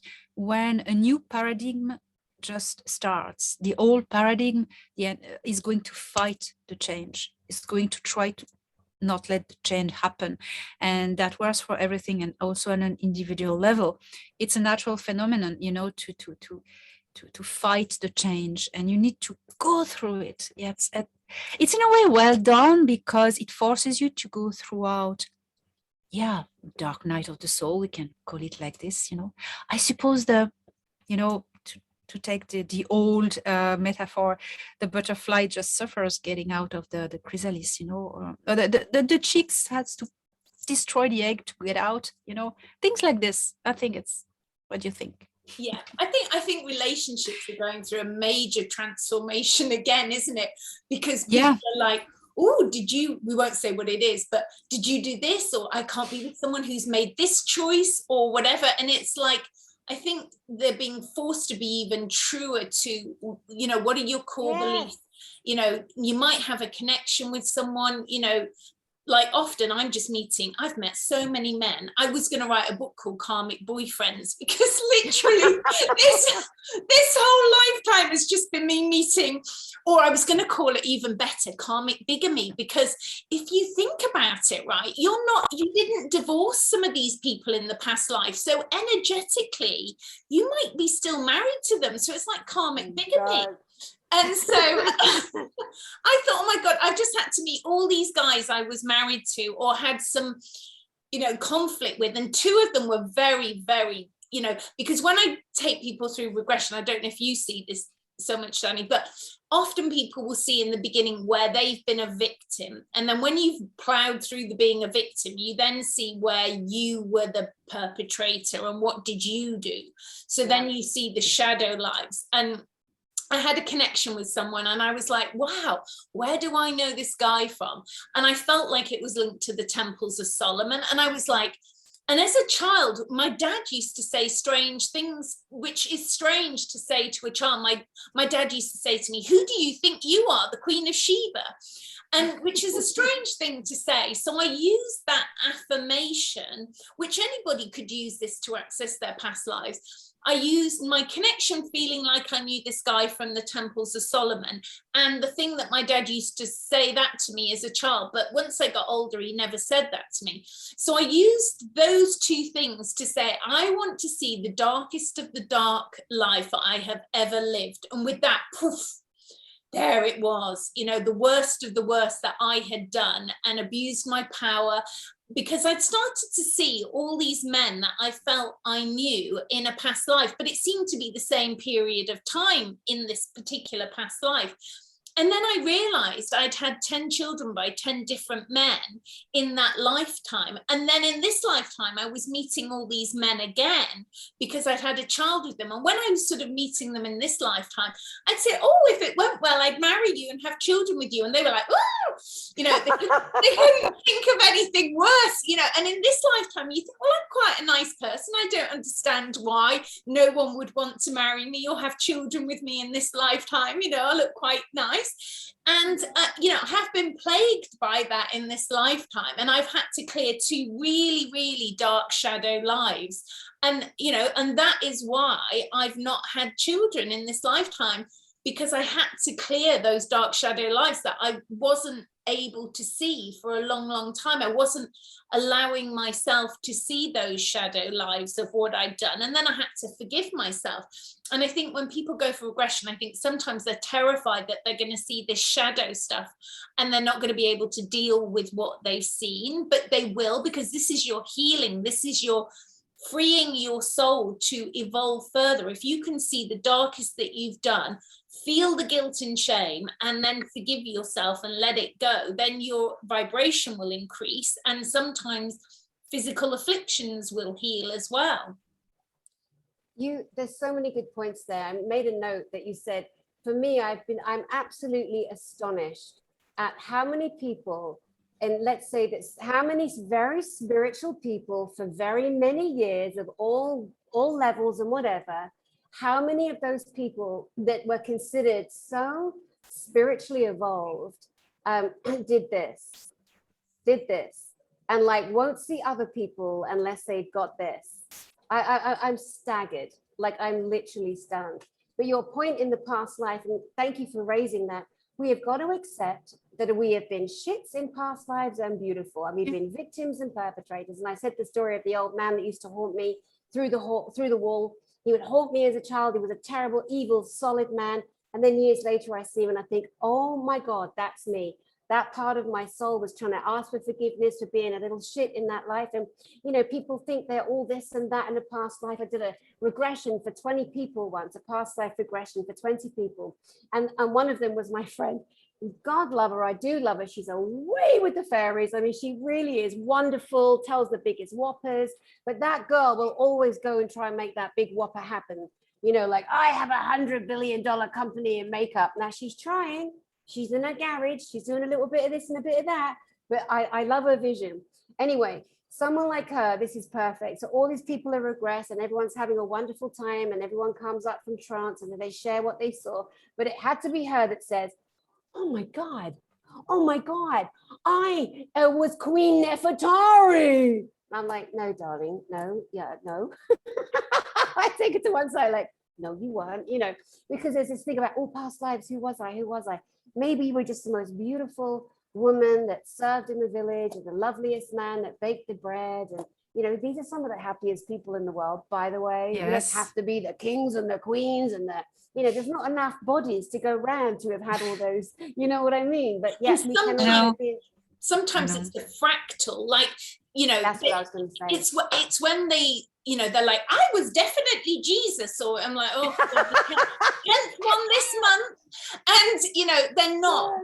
It's an illusion, and sometimes it's entities attached, or sometimes there were, I think there were a lot of people called Yeshua in past life. I mean, that's a whole other bigger story. But sometimes they're holding a fractal, a tiny fractal of maybe the consciousness that was a very big soul on the planet, and maybe that soul fragmented off, and a few people have got that consciousness of that soul, but it wasn't just you. It may be a lot of people have got that fractal of that being. That's true. That's so true. Absolutely true. True. I've met so many people who say, I was at the crucifixion. I mean, at this stage, hundreds that have said that. I was at the crucifixion. I mean, there probably were hundreds of people there, but, you know, they're all in the major roles. you know, the major playing roles. I was Mary Magdalene, I was Mother Mary, I was, you know, no one was a Roman soldier. Yeah. Right. Exactly. Yeah, fascinating. Absolutely fascinating. Yeah. Girls, I think we've been going on for a couple of hours now. I can't see. Oh my God. Yeah, don't want to bore the arse off the whole world here. So maybe it's a good time to end this fantastic round table. I love where we went. I love how we just gently segued into one to the other to the other. And Elena, I have to say, you look particularly beautiful today. No, very much kind of like a striking druidess, and my little angel fairy girl there, my twinkly girl in the corner, Andrea, yeah, with your stars.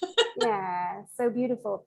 Do you guys have anything you'd like to say in particular? What to pick? Be yourself. We were talking about be yourself. You know, that's what you need to be. Don't try to mimic anyone else. Don't try to destroy anyone else because you think they're better than you. Instead of doing that, take back you're an amazing being. And if you need to either mimic others or either destroy others to make you feel important, you haven't understood how amazing you are yet. You need to go back within, do the work of discovering who you are, who are your capabilities, and you'll be very impressed,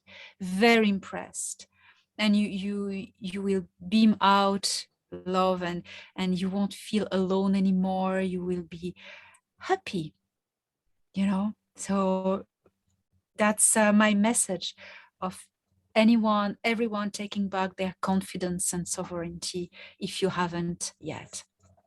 Beautiful. Thank you, Elena Danaan. And Elena Danaan, for those of you that don't know, has incredible books. She's written about her abductions and her connection to our galactic brothers and sisters. Her first book that Andrea is now reading is A Gift from the Stars. And if you've ever seen an alien, an extraterrestrial, an ET, and you remember what it looks like, but you don't know what it's called, this lady here has created an encyclopedia of over 120 or 30 different races of extraterrestrials. So it's called A Gift from the Stars by Elena Danaan. And if you've ever heard of Valiant Thor, Val Thor, who actually worked inside of the American government here in the 50s, she has actually met him in person and written a book on him, and that is called We Will Never Let You Down. So some really good reading there for those of you interested in that realm. Andrea Foulkes, my twinkly girl, what would you like to say? I love Elena's book because I think it's giving you access to allow those memories to come to the surface and experiences, and then, you know, it's all activating memories for people on such a big level that people don't really realize. And, you know, you've been exceptionally brave talking on the level that you're doing about that, because, you know, people thought what I talked about was out there, but that's like another level again, isn't it, to give us permission. And now's the time, it's time. All these things that people are fearful about, and, you know, you're fearful about not being your true self, and, you know, everyone else is taken, so you may as well be yourself. You know, I always say I tried low self-esteem, that didn't work. So yeah, I tried it too. Yeah, I tried it too, didn't work. There was no benefit to low self-esteem. So, you know, and then sometimes you have to fake confidence until you actually genuinely embody confidence and you actually become this confident person, you know. And it is, I think it's a bit like, especially in probably how we work, I don't feel like if somebody says to us, do you want to go and talk on a stage? I don't have to do any preparation, because we're just speaking from our truth, from our heart. So we just can stand up there and, you know, I mean, I can give a workshop for hours because we're just speaking what we know. And we also trust that in that moment, everything that you need to know will be given to you in the minute that you need to know it, because before, you often don't know the answers. Sometimes I get places and I think, what is the name of these people I'm going to meet? And then the minute the door opens, I'm like, hello, and I remember their name. But in that moment, I mean, oh, here's a good story. like last week, I had not thought about an ex-boyfriend for, oh my God, maybe 10 months. And I just thought, oh, I must call him right now. So I called him and he went, I know why you're calling. And I went, happy birthday to you. And it, it was his birthday, but I completely forgotten it was. But I trusted my intuition and I did what I was guided to do. And that was to wish him happy birthday. Not that my conscious self knew it was his birthday. Yeah, that's incredible. Incredible. Andrea, I'm going to put your website underneath. Thank you. As well as the details of Elena's website too, so people can get her books if they want. And they can book a session, a one-to-one session with you for past life regression, anything that And they're Skype. seeking in their soul on Skype. Exactly. So download Skype for that one. And for me, guys, I know that you will have enjoyed Elena Danaan and Andrea Foulkes again. And we're sending all of our love to you. I also wanted to let you know that as we are in this, certainly on my channel, this deep dive into discovery of all the different realms, all the different nature spirits, the fairies, you know, the Sasquatch. I did a beautiful interview with a man called Sunbow True Brother. His name is Sunbow True Brother. I have never seen a man put together such work, his own encyclopedia, his travel around the world on his own dollar to create this body of work of every single kind of Sasquatch, every single kind of Bigfoot, Yeti, which they're all the same being. This man is an absolute wizard. I mean, he blew me away. That video is on my channel, Dani Spiritual Therapist, Sunbow True Brother. I invite you, go look at his work, go look at his website and have at it with his books because there are so many. Tomorrow, we've spoken about fairies today. Tomorrow, I'm interviewing a lady who says she is a mermaid. So yes, we are definitely going, yeah, we're going all the way in, all the way, all of the different beings we've always been told are in our minds. Clearly, they're not. They're here on the Dani Spiritual Therapist channel. Mwah! And you are welcome. I send you my love and I see you soon. Bye-bye, Sirius. Bye. Bye, Sirius. Love you. Naughty. Oh. Okay, I think okay, this How happened many the other cats have day. you got? Hold Two on. at the moment. Oh. He was eating the electric wires, so I had to do something. Oh my God. Okay, I think I'm still recording. Just to double check. This happened the other